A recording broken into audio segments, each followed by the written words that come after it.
Tantor Audio, a division of Recorded Books, presents The Crime Beat, Episode 9, Los Angeles, by A.C. Fuller.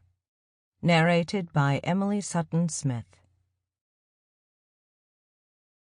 Chapter 1. Thursday. In the one-bedroom suite in the Tannerman Hotel in Los Angeles, the chaos was getting to Cole. The pain in her belly wasn't as sharp as it had been yesterday, but it was a consistent, intense ache that carried memories with it. Every throb of pain contained a vision of the angry man who'd stabbed her. She sat on a love seat, looking out at the Los Angeles skyline framed by a clear blue sky. At the desk along the wall, Alexa Frias worked the phones. The Cuban-American reporter had flown in from Miami, as Cole had suggested. On the couch beside her, Rebecca McKnight spoke quietly into her Bluetooth headset while simultaneously scrolling on her laptop. The British reporter always did two things at once. For a day and a half, the three had worked tirelessly, without a single breakthrough. Gabby and Warren worked separately, but no less intensely. An hour earlier, they'd closed themselves off in the bedroom, taking only Gabby's laptop, phone, and 2 salads topped with grilled salmon. Like Warren, Gabby avoided carbs. Cole had a plate of fries, cold and half-eaten, sitting on the end table next to her. She'd enjoyed the first couple bites, but the sight of them brought memories of the hallway and the toppled room service carts screaming into her mind and through her body. She'd shoved them aside to eat later. Cole looked from Frias to McKnight, closed her eyes, and thought. Each of them had tried desperately to figure out where the next attack would take place. Each went about it in her own way. McKnight was from London and didn't have many sources in Los Angeles, so she studied large public gatherings, concerts, sporting events, conferences. Of course, there were hundreds of them, so her next tactic was to cross-check major events with public appearances by celebrities, politicians, and financial leaders. This was slow going, and so far she hadn't found more than a few weak options. Frias, on the other hand, had worked in L.A. for 2 years after college and had dozens of contacts in the city. Her way of asking questions was much like Cole's. She dug into each source, getting the most information possible without letting the source know what angle she was working. Cole had considered quitting journalism more than once in the last couple weeks. Knowing reporters like Frias were out there reassured her she'd be leaving the profession in good hands. "Alexa?" Cole asked when Frias ended her most recent call. "You get anything?" Frias sat on the couch next to McKnight. "Not much. I'm hearing all sorts of good rumors, though. Word around the city is that a lot of people suspect something big tomorrow. It's New Year's Eve. There are some basketball games and—" "Yeah," McKnight interrupted in her quick British accent. "Staples Center has a game at 5 and a college game earlier in the day." "Sure." Frias ran a hand anxiously through her black hair. "But sources are asking why they'd attack a big random crowd, and I agree. I don't know if we're on the right line of attack here." Cole agreed, too. They'd spent the better part of the last 36 hours chasing their tails and getting the runaround from FBI and local law enforcement agencies. With great effort, she stood and walked a lap around the love seat, then sat. "There are endless celebrities, bankers, and former politicians here. How do we find out where they'll be? Focus on the targets, not the locations." McKnight closed her laptop. "That's the issue. Most of the guest lists are private anyway, but this year security is way tighter. Looking into big public events, I did find some possibilities, parties and whatnot. But I don't know the wheres and whens. People aren't sharing plans on social media like usual." Cole sighed. "So there's no database of where the rich and powerful are spending New Year's Eve?" "No," McKnight and Frias said in unison. A large TV on the wall played local news on mute. Along the bottom of the screen, the scroll read, Los Angeles on high alert as ninth murder expected. City defiant. Under tight security. New Year's Eve plans going forward. Rumors of a wider attack. The last portion, rumors of a wider attack, had been leaked by Cole herself. After speaking with the police and FBI, she'd called a half-dozen reporters to leak what the deranged man in Japan had said. If they weren't able to stop a potential attack, at least she'd done her best to warn the public. "What about big public gatherings?" Cole asked. "We do Times Square in New York. Is there an equivalent in L.A.? "I don't think so." Frias tapped at her laptop. "Nothing that big, but—" "Hold on." Warren's deep voice rose from behind the door, and she wondered what he and Gabby were up to. They'd been quiet about their lines of research. Cole figured it was because Gabby was comfortable operating well outside the law and didn't want to get her wrapped up in her efforts. Cole appreciated it. One way or another, this would soon be over, and she hoped it wouldn't end in a prison cell with Gabby. Frias said, "Here's a list. Looks like there are dozens, hundreds. A couple outdoor things, a million hotels and rooftop bars and parties. But there's not one big thing." Los Angeles is decentralized, Cole agreed. McKnight sat cross-legged on the floor. "Whatever happened to your research into the weapons? They didn't use one in San Francisco. I'm no weapons expert, but how are you going to kill hundreds and hundreds of people with a sniper rifle? Your original reporting said they bought 9 rifles. Why buy 9 rifles if you only need 7? Cole frowned. She'd considered the weapons issue, but hadn't yet taken the thought all the way to its logical conclusion. "We assumed the original plan was to shoot Roberto Santos with the 8th rifle at the conference in San Francisco, but security was too tight, so that was scrapped. They likely improvised the suicide vest idea as a backup." McKnight tracked Cole as she paced the room. "Okay, but what about the 9th? Frias agreed. "The guy in Tokyo said there would be hundreds and hundreds more. How can that be the plan with just 1 rifle left?" "Let me think." Cole leaned against the wall to the bedroom. Warren and Gabby spoke loudly enough for her to hear their voices, but not make out distinct words. She ground her teeth. The research she and the other 2 reporters were pursuing was going nowhere. Los Angeles was too big a city to figure out a location, and the weapons angle, while interesting, involved too much speculation. She turned to the 2 women and spoke in a tone of finality, eager to end this line of research. "The last rifle could be a decoy. Maybe they figured we'd find out about them, and then everyone would be trying to find the 9th victim and therefore miss the larger scheme. Maybe they simply changed plans after they bought the rifles, adding the plan for hundreds and hundreds more after they saw how well it was going." "But," McKnight stretched her legs out in front of her, "and maybe this is just my Britishness speaking, that's so untidy. There's no way they plot this thing out for a year, hack all these powerful people's travel plans and schedules, buy exactly 9 rifles, announce exactly 9 murders, then don't use the 9th rifle. I understand San Francisco. That makes sense. Obviously, the plan wasn't to blow up Roberto Santos along with Martin Price and—" She frowned. "Do we even know who the bomber was yet?" "No," Cole said. So far, news had reported that it was a large man, but that his body had been so damaged they hadn't yet identified him. Gabby had assured her they'd have his name from dental records within a couple days, and they might successfully track down the limo driver who fled the scene. But even if we find out who the guy was, how will that help? McKnight moved deftly into a downward dog pose. "My point is, I'd bet anything there will be a 9th shooting. Maybe it'll only be part of something else, but these dudes are fanatical. Precise." "Maybe," Cole said. But how does that help us? Without knowing a target, how does that help us?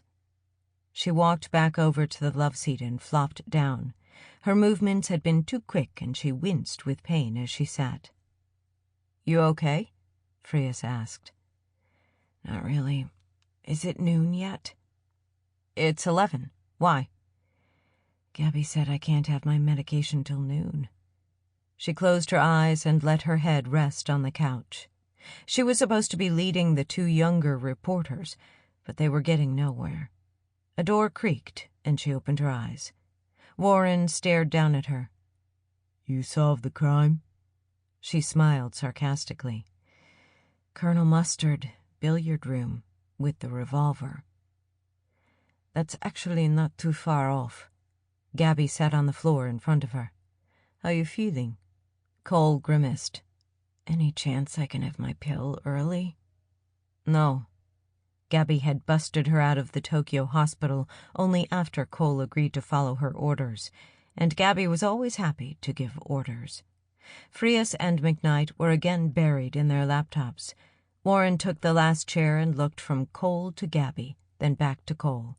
He raised an eyebrow pointedly. "Did you miss it?" "What?" Cole asked. "Gabby just told you. You were close." "Close to what?"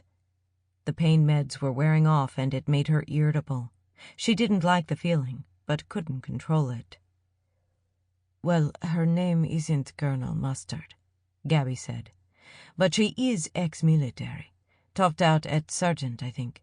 And a sniper rifle is kinda like a revolver. And though I'm not certain of the location, it might have a pool table." Cole's eyes opened wide. "What?" "All in all, a pretty good guess," Gabby added. A faint knock came from the door. The three reporters perked up at once. Cole looked to Gabby, who smiled. "Don't worry." She stood and walked briskly to the door, followed by Warren. Before opening it, Gabby pulled a firearm from her belt. Cole was too stunned to say anything. She hadn't known Gabby concealed a weapon under her long shirt. She said to Warren, "Don't think it'll be an issue. She knows who I am, knows you're here. Just in case, you open." Cole stood to get a better look as Gabby got into position, and Warren grabbed the doorknob. He swung it open, and Gabby aimed. The woman stood about a yard back, arms out, palms up. Resting across her forearms was a skinny black bag. She held it out as though making an offering. Gabby lowered her gun, took the bag, and waved the woman inside. She walked in, her stride slow and hesitant, and shut the door behind her. Cole sat back on the couch as Gabby set the desk chair next to it. She waved the woman into the chair and sat on the floor, draping the bag across her lap. Cole waited for someone to speak, staring at Warren, then Gabby, then the mysterious woman. Everyone stared at Gabby, who sat cross-legged, inspecting the bag. She unzipped it, revealing a barrel of cold black metal. Cole's mind flashed back to the hotel room in Miami where she and Warren found the Truffle Pig's weapon. This rifle was the exact same model, with the same matte black color, large scope, and thick barrel. Gabby inspected the weapon carefully, turning it over in her hands as a half-smile spread across her face. "This is one of the finest weapons I've ever seen." Cole sat in stunned silence for a moment, then said, "What the hell is going on?" Chapter 2. Cole had been so focused on the weapon, she'd barely noticed the odd appearance of the woman who'd delivered it to them. She had a wide forehead, blue eyes, and a sallow face, like her cheeks hadn't seen the sun in a while. Her straight blonde hair nearly touched the floor. She wore brown military-issue pants and boots that flaked dried mud onto the carpet. The pockets of her red vest bulged as though stuffed with supplies. Cole thought she would have been pretty if she didn't look so unhealthy and nervous. She kept cracking her knuckles and flashing nervous glances at Cole and the other two reporters in the room. Gabby finished inspecting the rifle and spoke. Everyone, this is... well, let's call her Colonel Mustard for now. Her real name isn't important." Cole's gaze was fixed on the woman. Her shoulders had dropped a little when Gabby gave the fake name, which made Cole think she'd come against her will. Why would she have shown up to a meeting with 3 tenacious reporters without the assurance her name would be kept private? Somehow, Gabby had made her show up. "Gabby," Cole said, "what the hell is going on? Just tell us straight." Gabby turned toward the nervous woman. "Colonel, tell them what you told me in the chat." "What chat?" Cole asked. "Calm down." Gabby grabbed a bottle of pills from the side table and tossed Cole a Vicodin. "There's a lot to cover. Colonel, tell the people what you told me." The woman crossed her right leg over her left, then reversed them, then put both feet flat on the floor. She was fidgety and uncomfortable, but in an odd way. Something in the woman's manner reminded her of Frankie Undercroft, Warren's buddy from the Marines who'd become an addict. As she swallowed the Vicodin dry, Cole wondered whether she was headed down a similar path. Finally, Colonel Mustard folded her hands in her lap, finding a moment of temporary comfort. "About 6 weeks ago, I was contacted by Chandler Price." She looked down and glanced up again. "The one who got blown up in San Francisco." "How did he contact you?" Cole asked. The nervous woman glanced at Frias, who'd leaned forward, elbows on knees, passing a small notebook from hand to hand. "I'd rather not say yet. In fact," she waved at Gabby, "can you promise me this is all off the record, or whatever?" Gabby said, "Everyone, this is more important than any story. Promise not to leak a word of this to anyone, or I'll throw you out on your asses." Frias set the notebook on the floor, and everyone nodded. Cole sat back, and the woman continued. "Anyway, I agreed to meet with him. He already knew where I lived, and a few days later he showed up, late at night. Disgusting guy, sweaty and reeked of booze. Pushy, too. He just walked right in like he owned the place. Owned me. He knew I was broke and told me he had a job for me. A sniping job. I told him I wasn't for hire. He said it was all legal and above board. On New Year's Eve, he wanted me to be in Los Angeles to shoot a man in the leg." Cole couldn't help herself. "The leg?" "That's what he said. He was absolutely clear about a few things. First, the target had requested it. Second, it was a non-fatal shot. So I asked him where and who. At that point, I was just playing along. You know, when one of your friends pitches you a pyramid scheme and you know it's too good to be true, but you play along anyway because what if it's real? He offered big money. Said I'd find out exactly where the morning of the shooting. As for the who, she took a 5x7 photograph from her pocket and stared down at it for a long moment, then held it up. Cole's stomach tightened. Her mind flashed in a million directions, then went blank. It was a picture of Ebo Kane. Chapter 3. What did you tell him?" Cole could barely get the words out. "I told him, hell no. Seemed ridiculous.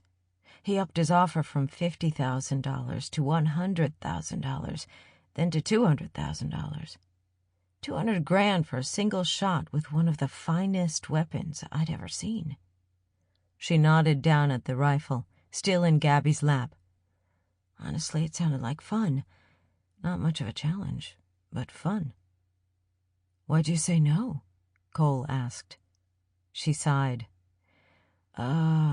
It was illegal and dangerous. With that gun, even a perfect shot in the fleshy part of the thigh could cripple a man. And, well, very illegal." Cole had wondered who this woman was from the moment she walked in, but the story puzzled her even more. Why would Price reach out to someone who wasn't a killer for hire? Why approach a woman who'd hesitate for legal reasons? "Hey, I think I know you." Warren had been silent for the whole conversation. "You're—" "Rob," Gabby said. "Don't." The woman stood, walked to the window, and looked out at the skyline. Cole tried to read her body language from behind, but she was an odd one, tough to read. "It's okay, Gabby. Tell him. Or you." She turned and pointed at Warren. "You tell them. Just promise me none of you will write about this, about me, unless, I don't know, until later. Way later." Cole exchanged glances with the other two reporters, who nodded their assent. Warren looked at Gabby, who also nodded. "She's Sarah McNeely." He said it as though they'd recognized the name. "Olympic gold medalist, 2012 and 2016.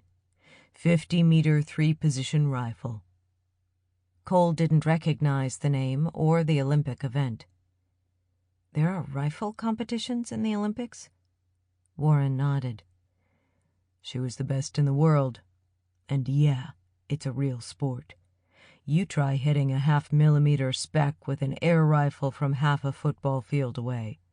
A single mistimed heartbeat or mistimed breath can sweep you from a gold medal performance to not even making the podium." Cole asked, "You want us to call you Sarah?" The woman turned.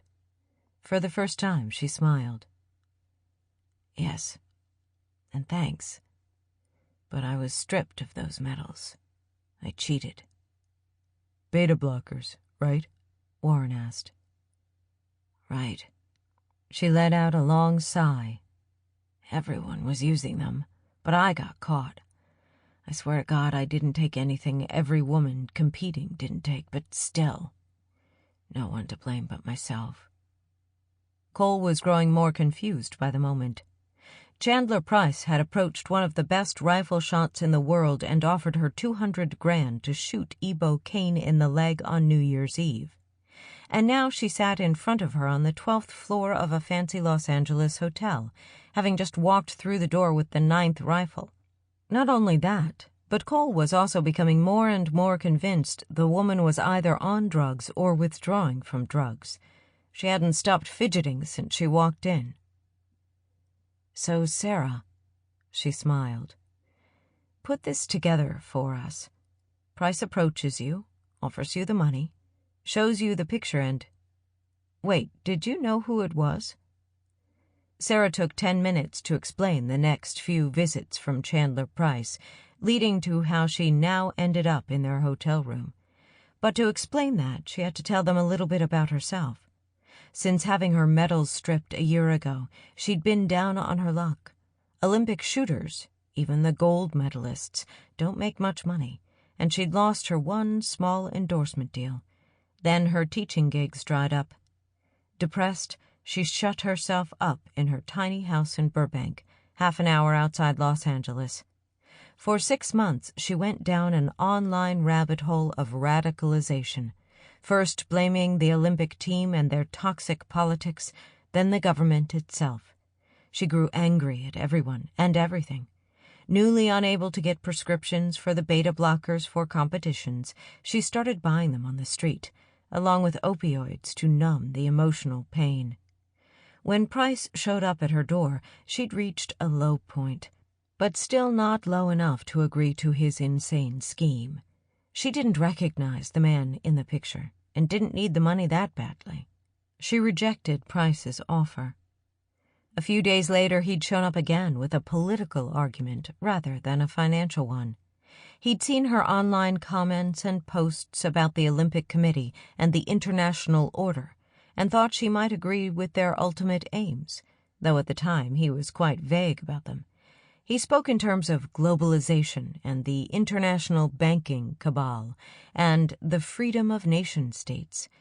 Sarah had dabbled in online conspiracy theories and made a few comments she regretted, but ultimately found Price's arguments weak and nonsensical. She'd turned him down a second time. Another week passed, and this time he returned with 2 men, one white and one black. both large and scowling. Neither said a word, but she knew why Price had brought them. Intimidation. At this third meeting, the two men stayed outside as Price laid out his demand. Take the shot as he'd suggested, or die. She'd asked why the man wanted to be shot in the leg, but Price wouldn't answer. Then she'd asked why he was so set on her. There were other good shots out there. Why not find someone else to do it? At this, Price had frowned, almost as though he'd been embarrassed at the answer he was about to give. You're the most accurate shot in the world, and the man I work for chose you. He gets what he wants. Please understand this isn't a threat. It's a statement of fact. She tried to laugh it off, but Price had called the two men into her house and destroyed it. Ripped pictures off the walls, broke vases, even busted the stock of one of the classic rifles hanging on her wall. Next time, they said, they'd do the same to her. She'd agreed to Price's plan, and he left, saying he'd be in touch when the time was right. "Did you think about going to the police?" Cole asked. Sarah frowned. "That's what got me in trouble. I was terrified, didn't know what to do. That night I called a friend who had a brother in the LAPD. I didn't tell him much. It was more me just feeling out my options. If I wanted to talk to someone about something important, what would I do? That kind of thing. Next morning I walked out of my house and the two guys who'd been with Price were there. They threw me in the back of a van, blindfolded me, and took me to a cabin somewhere outside the city. They had bugged my phone." She closed her eyes. "Held me there in isolation for, what has it been, a few weeks now? Told me they'd let me go after I made the shot." Cole's mind raced while she tried to take this all in. How had Sarah escaped? Had she learned anything else about the men who abducted her or their plan? But one question above all stayed at the front of her mind. Why the hell would Ebo Kane want you to shoot him? She tossed the picture of Kane onto the carpet between them. "I'm telling you, I barely even know who that is." "You don't read the paper?" Cole shook her head. "I mean, the internet?" Warren said, "She's been in isolation the whole time, has no idea what's going on. Kane has been rich for years, but wasn't a household name until your story came out."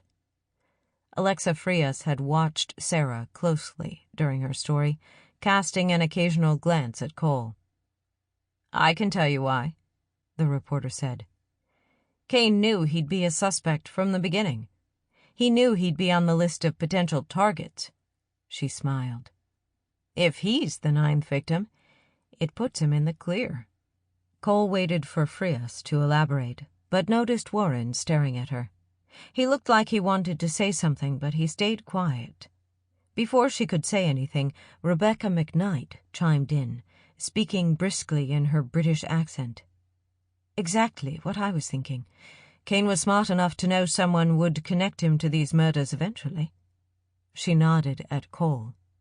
"You were smart enough. Getting shot himself gives him an alibi of sorts."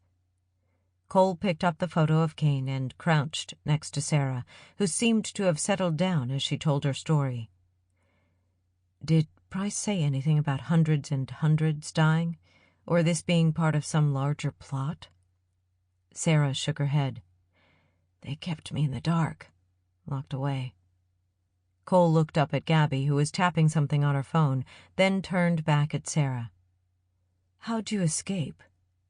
Sarah buried her head in her hands, and Cole looked back at Gabby. "How'd you find her? How'd you get her to come here?" Gabby had her phone in front of her face. "No time for that now. We need to get out of here." Chapter 4.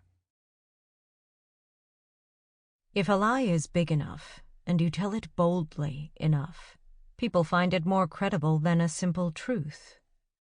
Ebo Kane counted on the men in the chat room to believe one more big lie, to fall in line. There was little doubt they would. He leaned back in his office chair, catching a glimpse of the Hollywood Hills before turning his attention to the screen. Only moments ago, he didn't. Sample complete. Ready to continue?